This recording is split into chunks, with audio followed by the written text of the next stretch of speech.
Good evening and welcome to International Focus's Global Diplomacy Dialogue.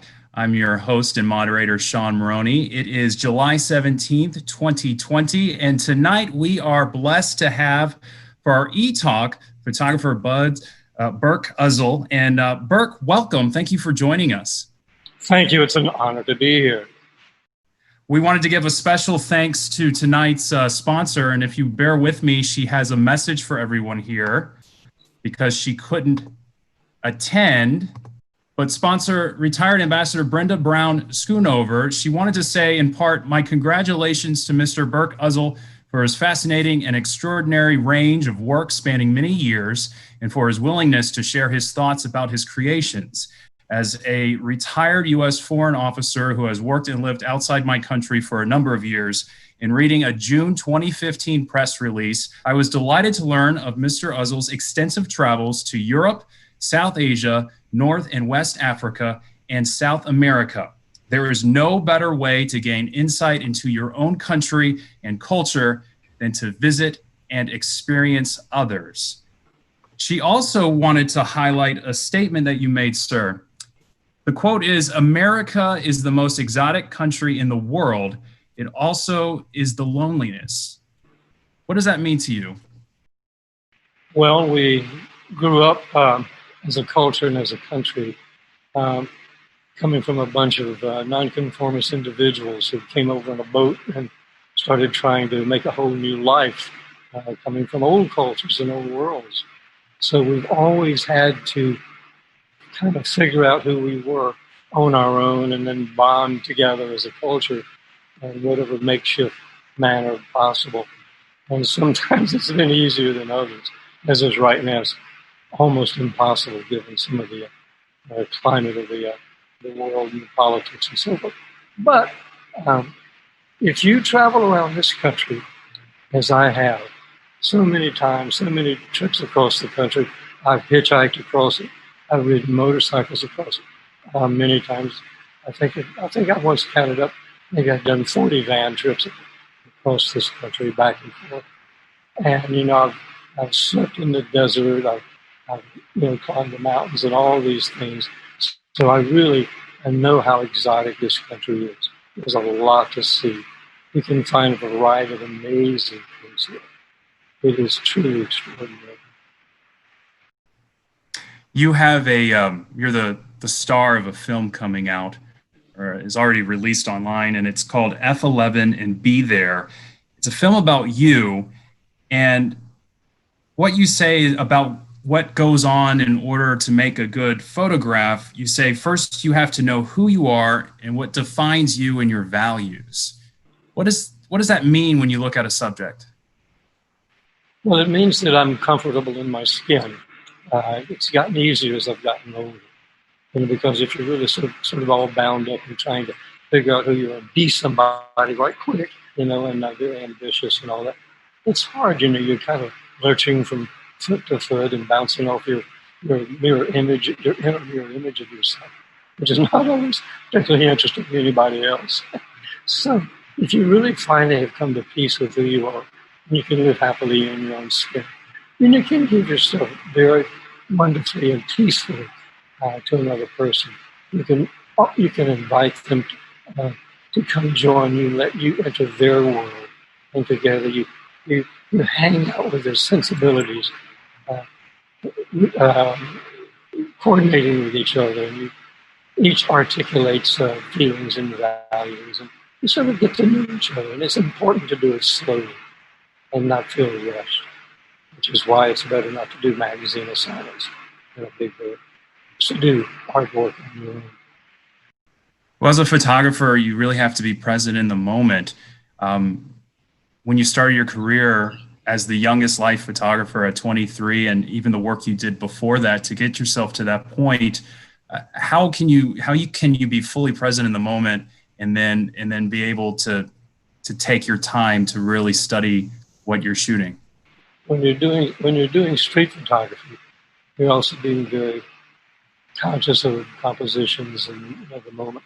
The moment reveals itself both geometrically and emotionally, and sociologically, I might say, as you're trying to combine foreground, background, kind of classical quattrocentro front to back compositions where you have multiplicity of subjects all in one figure. Then, when you carry that same mentality over to photographing people, and you're getting to know these people, and they say something that's interesting, and they let you know who they are, and you do it right back to them, and then you're talking, and then, bam! All of a sudden, there's that moment when it's wonderfully expressive. It's a beautiful, beautiful thing to experience, and you see that all on my website. When you see when you look at the people, the pictures of the place and so forth, it's just, you'll see that there's something erupting from these people. And I managed to wait until it's just right, and I got it. So it's still the moment.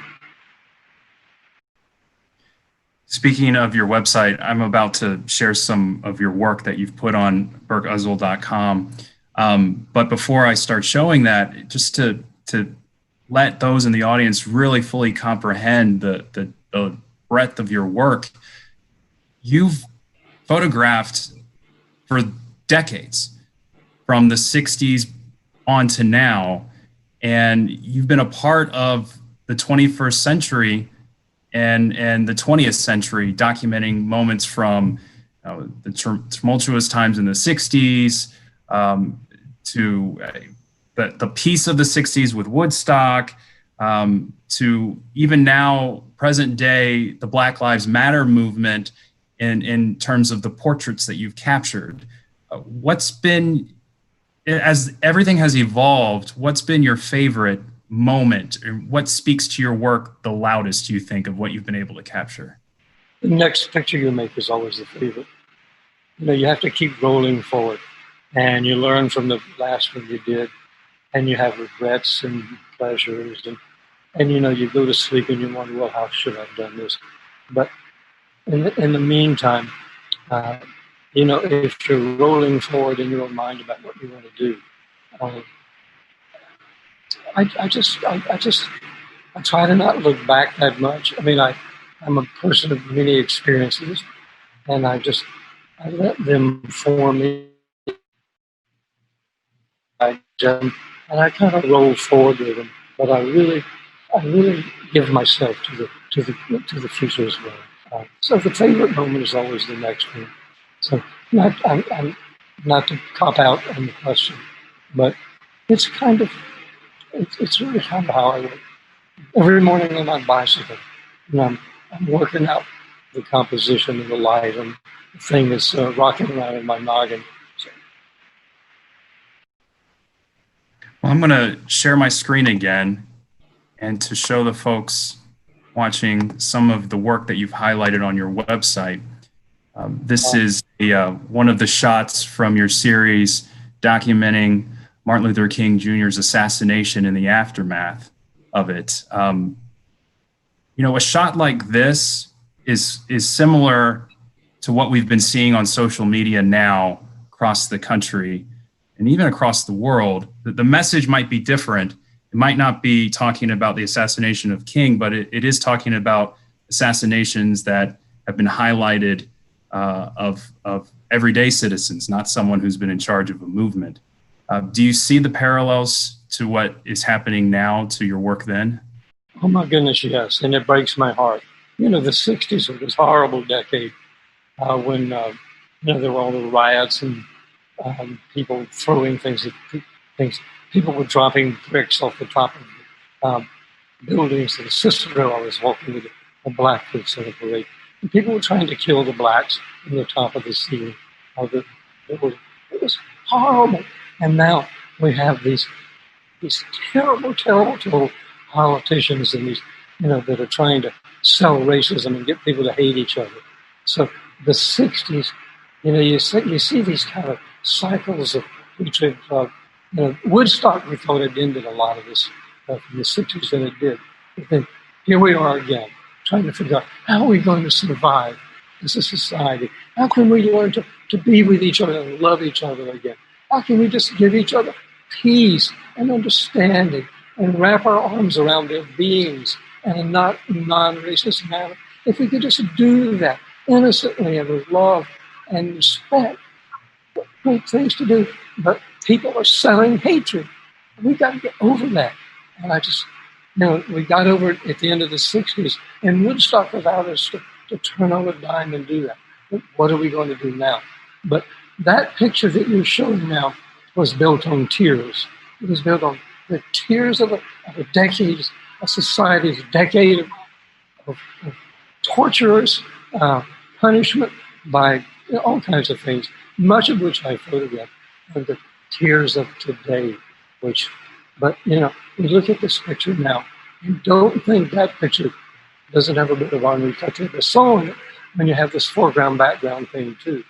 And the black and the white. And that was a decisive moment if there really was one. And the white guy taking over the black shirt. That is a moment you would dream about as a photographer involved in the sociology of the country. Another picture is one of the most iconic of Martin Luther King Jr. in his casket. And I want to hear your thoughts of what's going on behind you, because we're so familiar with this shot and what you're witnessing, but what was the noise of the room? What was the energy? What was going on behind the photographer when you captured this moment? There were only a very few people in there. I had made friends with a lot of the newspaper photographers there, and we had heard that they were going to open up his casket.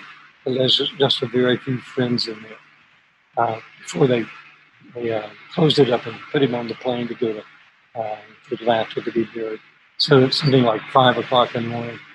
At the end of my night of sleeping on the dark room floor in the local newspaper, a couple of the other photographers said, "Come on, let's go. We got to get in there. We got to get down there right now.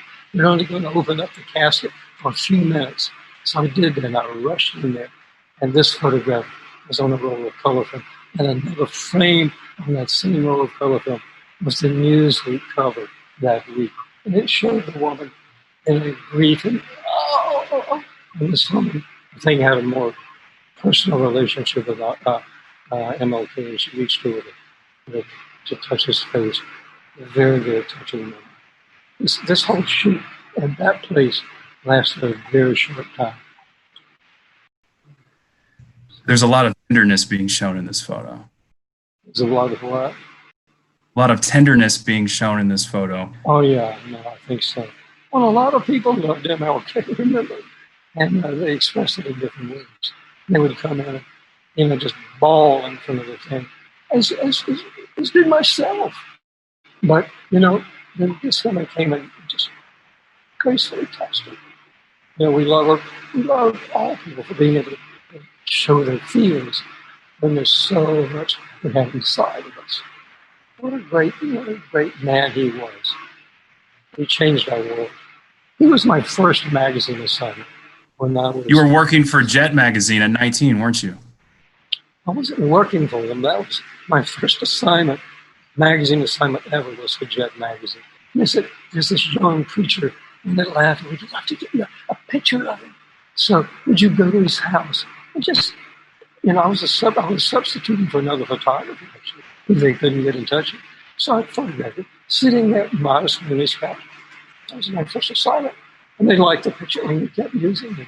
So I worked at a lot of assignments for Jet.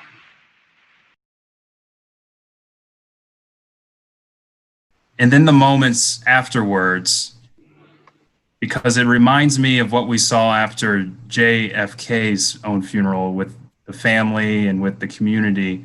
It's just striking to see where you were placed in the midst of all this.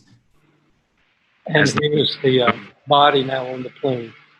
And, the sheriff was doing his thing with the gun, and the people in the background, doing the last time they get to salute the great man and move to Atlanta.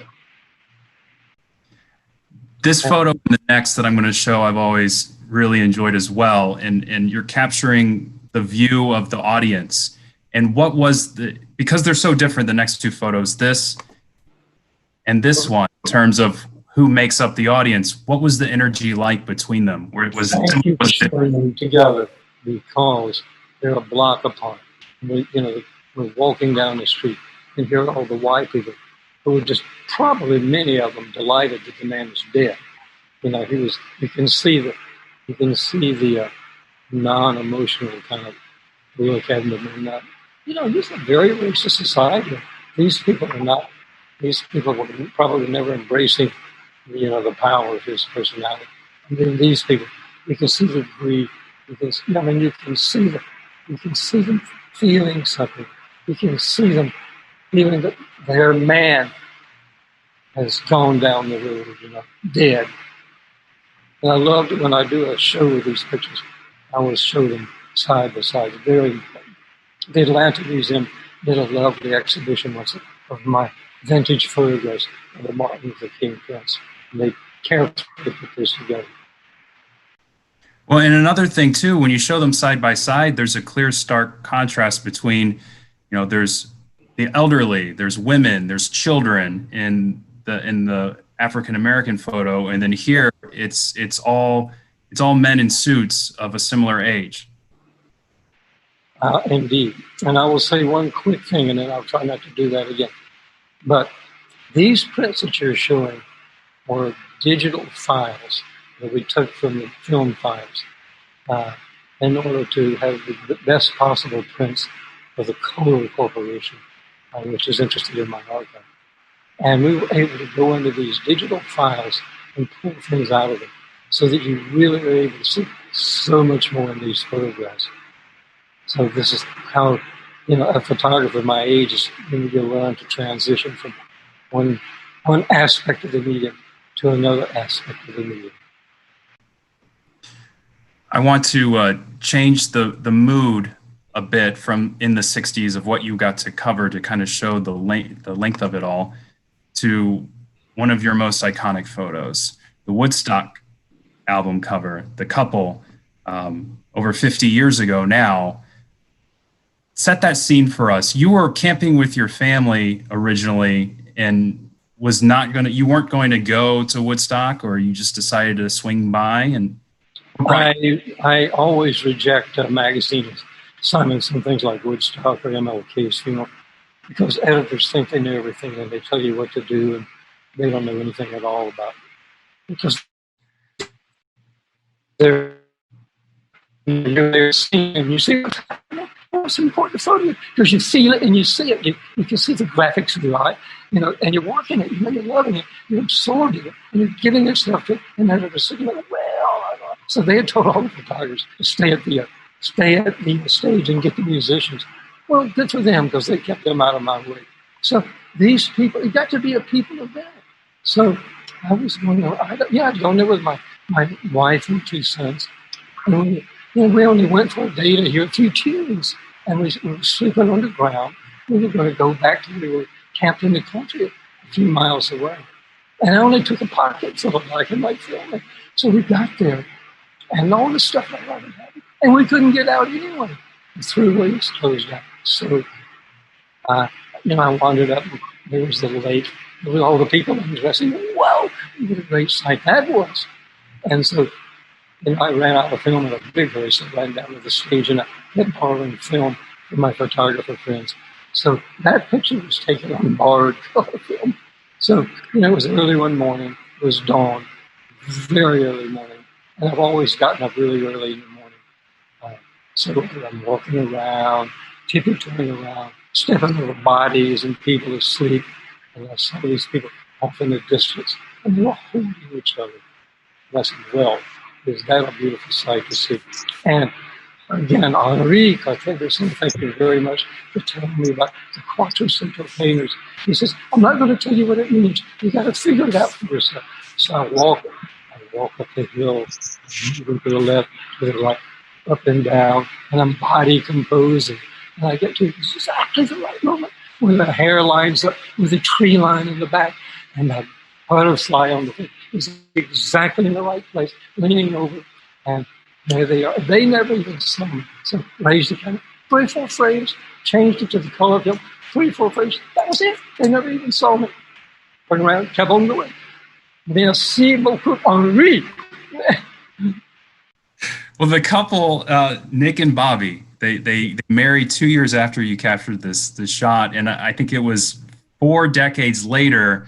They said in an interview that they had a poster size print of this in their kitchen. What does that mean to you when you know your work has been seen by people all over the world, but then something as iconic as that photo is hanging up in the actual family's house, and it means so much to them so many decades later? Well, it was lovely because the Smithsonian Magazine, I never even met them. And 40 years later, they wanted me to go, would you just take a contemporary photograph and make it Nick and Bobby? So I did. I got up there, and there was the picture. I said, my goodness. And we got to be friends, and I loved it. Of course, it was a wonderful thing. But you know something else that's fascinating? They have probably once a week, or I bet once every couple, or maybe a couple of years. And even today, there are people that will get in touch with me and say, we're the real couple that was in there. It was not Nick and Bobby. We were the people in the actual picture. And there's a woman that lives now. I think she lives in Canada. And she's been trying to find the man that was her date at Woodstock to join her. And because, and she sent me pictures of herself. And you know what? She looks a lot like that woman. I mean, who knows? It's a fascinating experience. I don't care who's. It doesn't matter. It's the fact how they were holding each other. It's the feelings and the emotion. As a photographer, do you prefer to have, in moments like this, a lens that allows you to zoom from a distance, or do you like to be right up in the midst of it? No, I think zoom lenses are trash. I don't want to be able to do that. I want to be able to compose front to back. And keep it real, keep it believable. That's the normal lens. The normal lens has a lovely perspective, which is what this has done with. And I'd say about 80% of my photos, an occasional wide angle. But long lenses, well, I use a long lens every now and then if you really want to pull things, from front to back and do a lot of focus tracking. It's good to do landscapes that way when you have digital possibilities. But just the basic and normal lens is really the hot setup. It keeps the proportions real. You can see front to back. You can see stuff now. If that had been done with a long lens or zoom, everything would have been out of focus. And that's the problem with contemporary photographers. They don't know how to compose. They never listen to Henri. They're trying to just focus on the one thing in the front. Everything else is, that is a cheap, superficial way to do photographs. Well, as we hear the train in Wilson, I want to take just a brief break. I'm told, is it possible to boost your microphone or position you closer or your microphone closer to you? Because some folks are saying that they're having a hard time hearing. No, I don't know how to do the mic. I think it may be as high as it can go.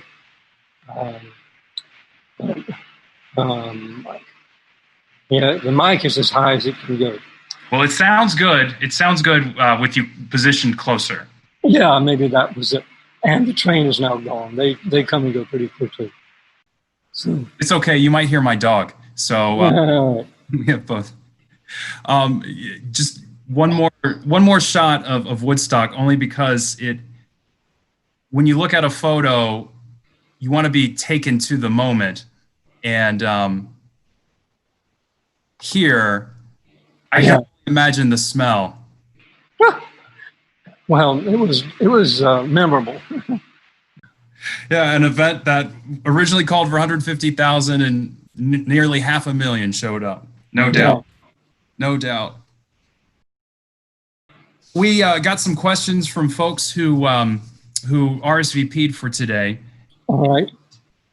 And they wanted to ask you, how was photography helping mobilize unheard voices within the context of social justice movements? And they were asking specifically for Black Lives Matter. And I want you to talk about what we see behind you on the wall. Ask the question again, quickly, just to Sure. part of it. How does photography help mobilize unheard voices? Well, the first thing that happens is the unheard voices understand that they're being paid serious attention to. You know, when I came down here and when I went down to see the the Brian Stevenson's place in Montgomery, Alabama, I came back and I wanted to make a lynching wall. So I hung ropes on the wall and made a set. And I bring these people in and I pay a lot of serious attention to them. And I photograph them for the fact that they are memorable citizens. They may be famous and they may be real ordinary people, but they're appreciated for the depth of their character and their humanity. And I photograph them and I try to bring stuff out of them that mean a lot to people. And I show that work. And if you were to look on my website and see the profits from it, or maybe you're going to show it, I don't know. But they are done with this background. So, you know, the COVID thing, the COVID thing is these people are no longer invisible. You know, they're seeable. We can feel them. We can see them. They're not now people. You know, when George Floyd got killed, you know, we all cried for him all over the world. And my Prophets pictures, which I've been doing now, I mean, I started working on that Prophets set a couple of years ago. And I got hung up by COVID and one thing or another. You know, it's not easy for me to bring people in the middle of COVID epidemic. But these people are, you know, there we are. Well, that's important to see. Now, this man is a great musician. You know what he's wearing? He's wearing a robe, a chief's robe that the tribal members of the tribe made him to express his very distinct personality. And there's a great art collector here by the name of Terrence Brayboy who loans me this stuff. And he loans me the sculptures, which he's gone to Zimbabwe to bring back. And I bring them into my studio and I photograph it so that they speak to the heritage of beautiful black people that came over on a boat. 1.5 million got killed at sea. But then when they got here, then, you know, 4,400 of them about were hung or shot or burned alive. And people sold tickets to that. Now, this is a racist society. So these people have transcended that. These great people like this man, Bonnie Holly and others, they've transcended that. They've made it possible to understand they can get over it. They can put that themselves in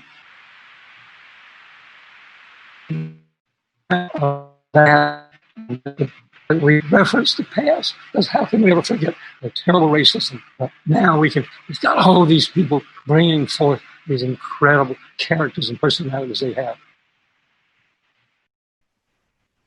When I see this and the motif of the nooses that are also hanging behind you now, depending on my mood, it looks like it's rain falling or it's going up away. Yeah. What are you trying to impart on us with that motif?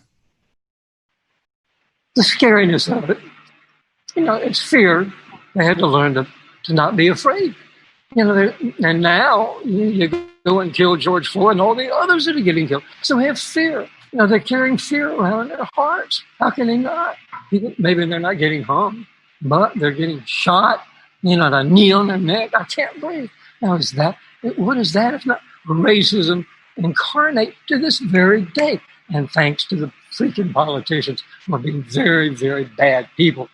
So, but they have to put fear behind them. And I want to reference fear. You know, I won't do all of my Prophets pictures in front of it. You know, this man is a great film producer. He's an actor. You know, he's produced films and written, a great writer. So, and my neon equality sign. I had a lot of neon signs made to be able to use the power of the emotion of bright lights in my pictures when I wanted to. Is there fear being evoked in this, or how was his mood when you were setting up this portrait? Well, he loved it. I mean, he loved being seen in front of an equality sign. That's what we're trying to achieve. If we can get a little bit more equality going in this beautiful country of ours, how great would that be? So I decided I'd have some equality signs made and use them as props. And I roll them in and out when I need to. But it's a wonderful picture without the equality, without the big solo too. So One of the questions we got from an RSVP was they're of an age, the individual who's mostly at risk for the coronavirus, and they've wanted to march in solidarity with the Black Lives Movement, and they've wanted to capture it much like you've captured movements throughout our recent history, but they're afraid. How do you reconcile that type of fear with going out, and how do you function when I know that you want to be out there, but you can't in a lot of cases now? Well, pre being 81 years old and pre-COVID, I always just put myself right in the middle of stuff. You know, it gets right back to Henri. You got to be there. If I love it, and be there. That's what we have to do. And now I'm being there in my own heart, in my own studio. I have a different rhetoric for my capacity to be there, which is good. But in the old days, you know, and not all that long ago, I would put myself right in the middle. And you just have to get over being afraid. You get right back to the 60s. You know, these courageous people who would go and march, you know, with bricks being thrown at them. That's all you can do. We can't live our lives in fear. I mean, we can try to live them safely in fear. We try to dodge the bullets. You know, I've been in war zones a lot where people get killed standing next to me. But of course I'm afraid. I've been afraid a lot in my life. Speaking of that, this is always a moving capture that you have of a 1,000-yard stare. Where were you when you captured the Marine with three hands? The things I did. Paris Island, in America. I had been over, and I've been in Vietnam, and I'd done some really nice pictures for Life magazine, and they published them. And then I came back, when I got back to this country, I wanted to do a story on Paris Island. And because I'd had this track record in Vietnam with Life, they allowed me to come in and photograph the motivation platoon, where they take the people that are really they're the people that aren't trying very hard, and they run them through unimaginable hell. So I went down and photographed it. I wanted to show some recent history. Bear with me as I take this shot. All right. It looked familiar, and then I did some research and I realized why it looked so familiar. Yeah, right there in front of your house, practically. This is It was the Confederate statue that was in downtown Durham that was toppled. And it was pulled off and it fell down on his head, and it bent its head in. And its location had always been very secret. But I had a good friend who had a good friend, and they managed to get permission for me and just reward us, the filmmaker, to go in and photograph. So we spent a day in there, and I did all my lighting to put spotlights on his face. That head is so totally dark in real life, but there it is tucked in. So I had to figure out how to get a spotlight on it and make it. You know, light is hugely important to me. You know, I carry this kit around in my van, so I can make things happen, and then thank him with the Photoshop. So he does a very touching film. If you go to this film on the website, it's really special. Speaking of the film, you say in it that when you can take a good photo, when you realize who you are, you can relate that to the subject, and it implies respect.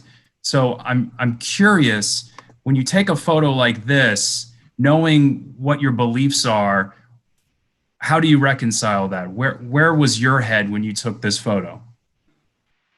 Well, my head was right behind a Leica, trying to keep the thing in focus. The story of that picture is I was very young. I just joined Life magazine, and because I was still a skinny little guy with a crew cut and could really not even speak English other than Southern, So they said, well, there's going to be a Klan rally, and the Dragon has given us permission.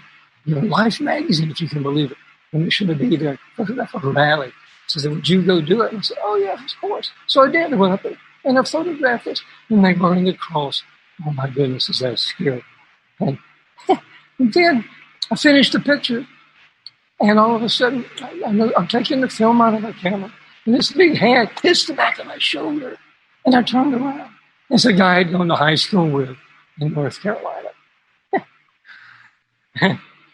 So how's that? It's from Dunn? Yeah. Yep. And he said, well, why are you up there working for those damn people? Come on back to Dunn. I got myself a good milk pile. I got myself a good woman. You can come back and live in Dunn. We won't be mad at you. You've said before that you let pictures come to you, and that a camera is just an instrument without someone behind it to use it, and your tools are light. Tell us more about your process.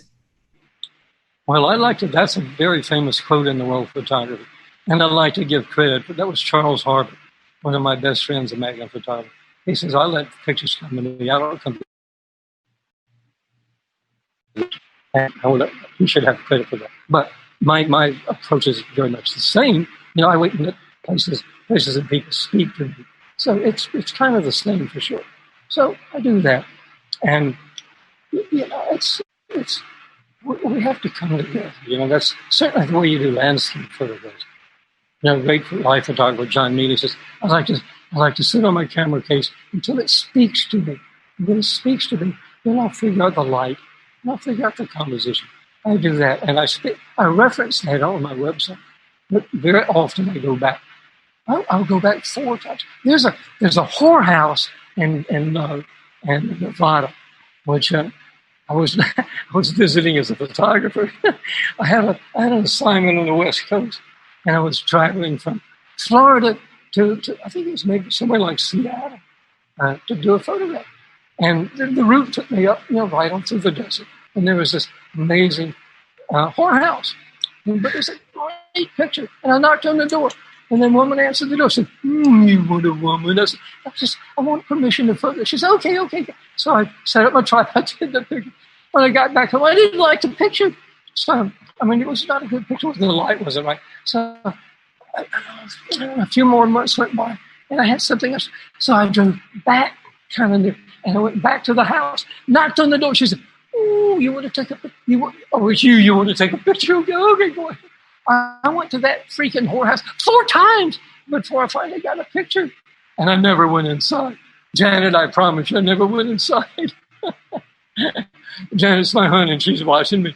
She's rolling her eyes one more time. Oh, yeah, this man I'm living with. That happened while you were working for Life magazine? Did I what?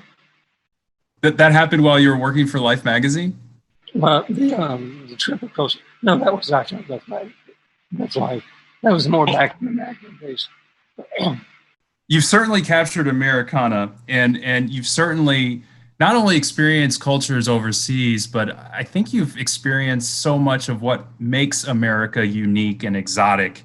And what I found curious is you had in Greenville, North Carolina, an exhibit in 2017 that featured your portraits that you've been doing to showcase the African American population, and it was called Perceptions and Recognitions, African Americans of Eastern North Carolina. Yeah.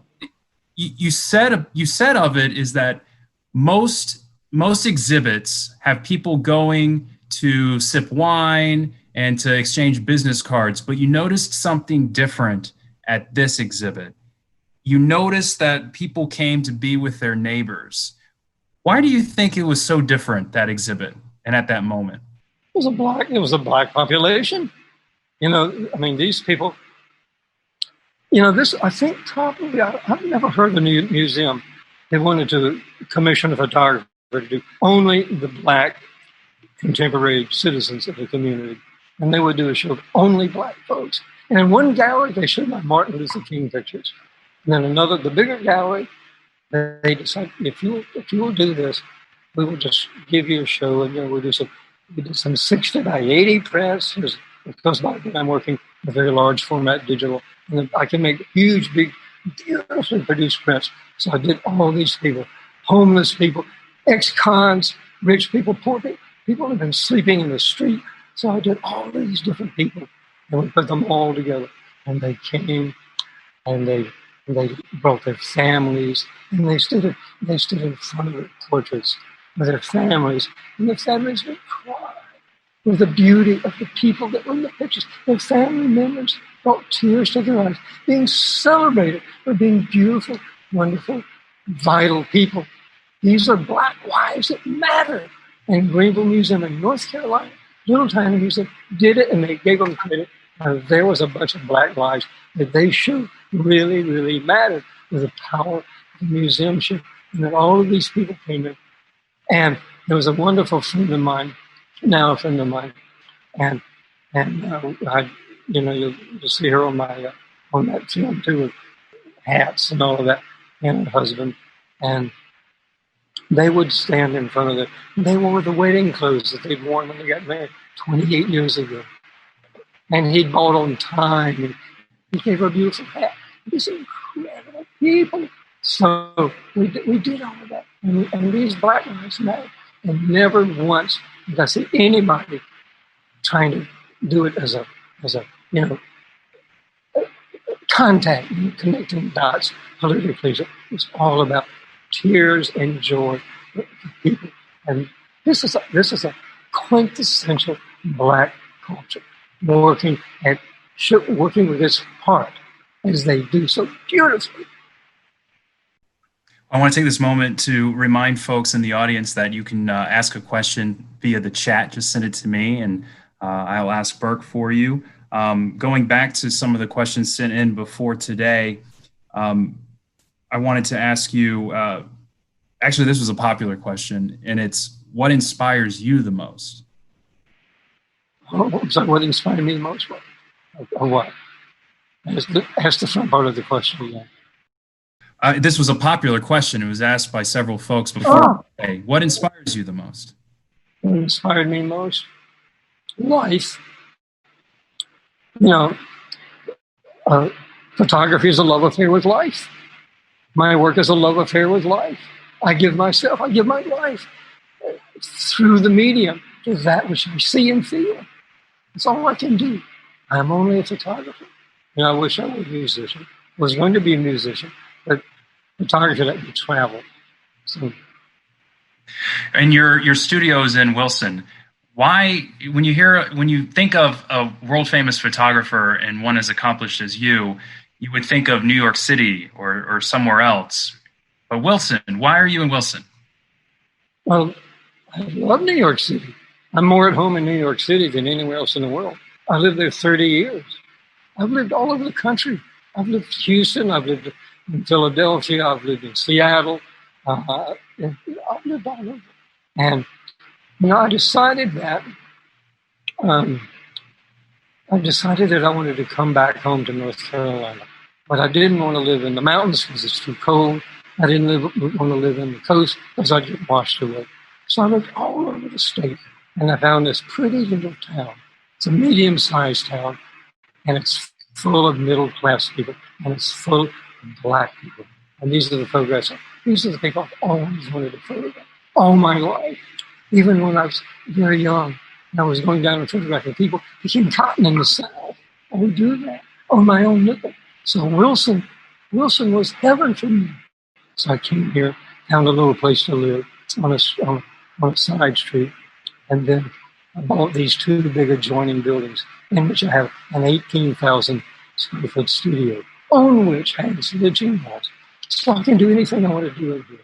It's cold in the winter, hot in the summer, but it's my special spiritual. And it's a beautiful city, by the way. Oh, I know. I enjoy Wilson very much. And speaking of your current projects now, I wanted to share a project that you're working on that I found interesting when we first spoke. Focused on Essex wheels. Well, you're a sweetheart for showing those. That's, when COVID hit, I knew that I had to stay home. I couldn't be running out, hanging out. So when I bought these two big old buildings, they had been Essex car dealerships, which were made from about 1918 for 10 years. And I photographed it. And then I said, you know what? The culture of America expresses itself like rap singers with toys. Rap singers, you know, they get rapping like that. But the toy designers, they use the you know, the mojo of contemporary culture, and they manifest the culture. They emblematic, you know, and so I decided it would be really fun to put toy wheels with 1918 wheels, and that there'd be a dialogue. And I had so much fun doing that. So now I've got them on my website. It's a brand new body of work.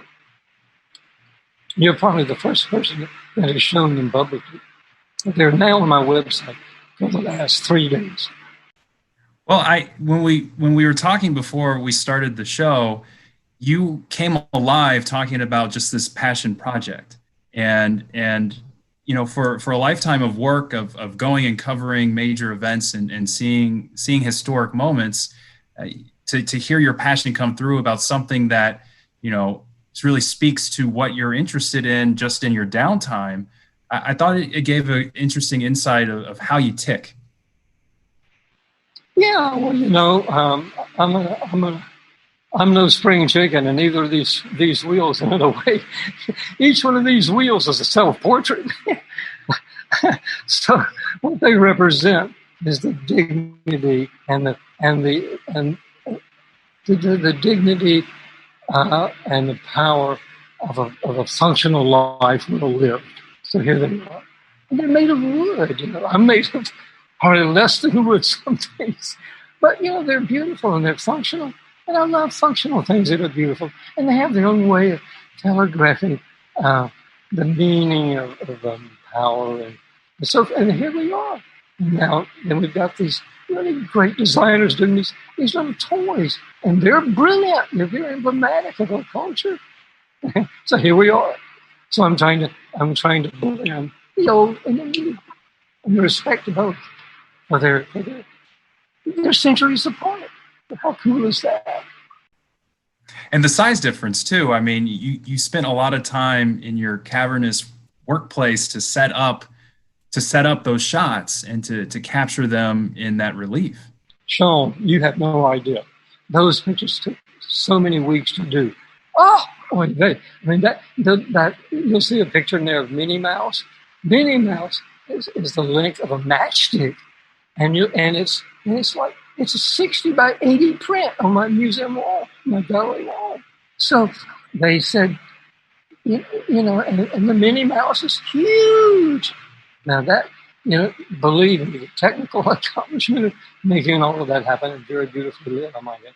You know, I do most everything with a lot of serious lighting. So I have a question from someone in the audience right now, and I find this interesting because you're known for capturing others. This person asks, how many images exist of you? Oh, way too many. I throw a lot of them away.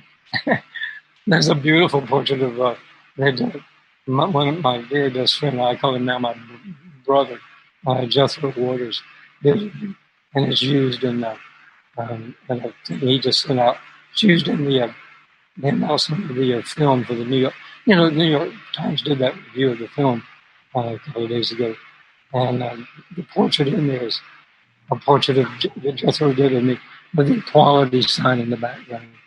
So that's at the moment my current best picture. But no, let's face it, better I be behind the camera. There's been a lot of presidents in your lifetime, and there's been a lot of political movements. But what's interesting in 2020 and talking to you about the 60s, we're seeing a lot of the same things. So in your mind, has America gone backwards or just stayed still? It will go forward again. America is a nation of individuals, and we were strong enough to make it, and we'll make it again. You know, we have a lot of character, we have a lot of depth, we have a lot of passion for this country, and it will happen again. It will definitely happen again. but we have to not be having somebody to hold us back, telling us it's okay. It's okay. Don't worry. We don't have to wear masks. We'll let the kids die. It doesn't matter. As long as the businesses can open. Is that how can that be right? I'm curious your opinion on the selfie culture because of how common cameras are. And we're seeing on Instagram and other social media platforms, people capture moments in protests, but most people like to put themselves in those moments with a selfie. Did that ever cross your mind, or what do you when you were covering events in the past like this? What do you think about folks who want to insert themselves to capture that they were there witnessing, as opposed to just saying, "I took that photo"? Well, I think it's a good and interesting idea. They have an emotional involvement with something, and then it's part of it's a personal emotional diary. I think it's a fine thing to do. It's not something I'd ever want to do, but it's fine. I think it's great, and they're not often very good photographs, but I do know good photographers that are using iPhones to do good, serious work. I mean, I'll use an iPhone sometimes and take it into Photoshop and do something with it. Just send Janet a picture of something she wants to see. So. Thank you so much for your time today, and especially knowing that you like to start your day very early with a bike ride. And I know you've been working very hard for this entire week. Is there anything that you want to leave those who are watching now and those who will watch in the future online? Any closing thoughts you'd like to discuss? Believe in yourself. Look hard in the mirror. Figure out who you are. Believe in yourself. Believe in the society that involves us all living and working and living together. Believe in that. Believe in a better day. And stand strong. Stand strong. Hold hands with each other and stand strong. Well, Burk, I thank you so much for your joining us. I thank the audience for their wonderful questions and for signing up. I want to thank today's sponsor as well, the retired Ambassador Brenda Brown Schoonover, who regrettably couldn't make it, but I know that she's looking forward to watching this after the fact. If anyone out there is willing and interested in sponsoring one of these events, please reach out to International Focus's Executive Director, Layla Bekri. You can go to internationalfocus.org to learn more on how to do that. Burk, this has been a pleasure of a lifetime. My entire life, your photos have been in front of my eyes, and to hear how your mind works and to hear your motivations, it really has been a wonderful joy, especially knowing that you're a product of North Carolina like so many of us. Thank you very much for having me aboard. I very much respect what you do. Bye-bye. Goodbye, Burk. And if you're interested, next week we will have North Carolina Secretary of State Elaine Marshall as our guest. I hope that you can join us. You'll be able to see an opportunity to RSVP later next week. I encourage you as well to send out the internationalfocus.org to your friends to see if they want to become a member so they can also attend. I'm Sean Maroney. Thank you so much for joining us tonight, and have a wonderful weekend, everybody. And I thank you.